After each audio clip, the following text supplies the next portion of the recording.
যে আপোনালোকক পুনৰ যেতিয়া মই নতুন ভিডিঅ' লৈ স্বাগতম জনাইছোঁ। তো গাইজ আপোনালোকৰ যদি ফোনটো শেষ হোৱা বুলি সন্দেহ তেতিয়াহ'লে আপোনালোকে কি কৰিব? তো গাইজ আপোনালোকে ফাৰ্ষ্ট যাব আপোনালোকৰ যিটো ডাইল পেড আছে সেউজীয়া ৰঙত তাত যাব। যদি আপোনালোকে যদি সেই ডাইল পেডটো যদি ৰঙা হোৱা দেখিছে তেতিয়াহ'লে আপোনালোকে নিশ্চিত হ'ব যে আপোনাৰ ফোনটো কোনোবাই হেক কৰিছে। তো গাইজ ইয়াৰ ওপৰত আৰু এটা কণ্ডিশ্যন আছে আৰু সেই কণ্ডিশ্যনটো হৈছে শুনক।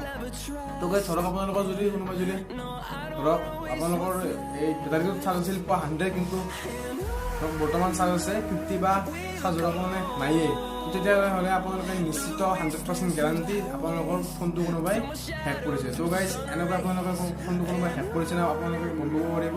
তো গাইজ আপোনালোকে আজি এই ভিডিঅ'টো পৰা কিছু লাগিলে তো বলক আজি আমাৰ ভিডিঅ'টো শেষ কৰোঁ। মোৰ চেনেলটো ছাবস্ক্ৰাইব কৰিব, শ্বেয়াৰ কৰিব। ধন্যবাদ ভিডিঅ'টো শেষলৈ চোৱাৰ কাৰণে।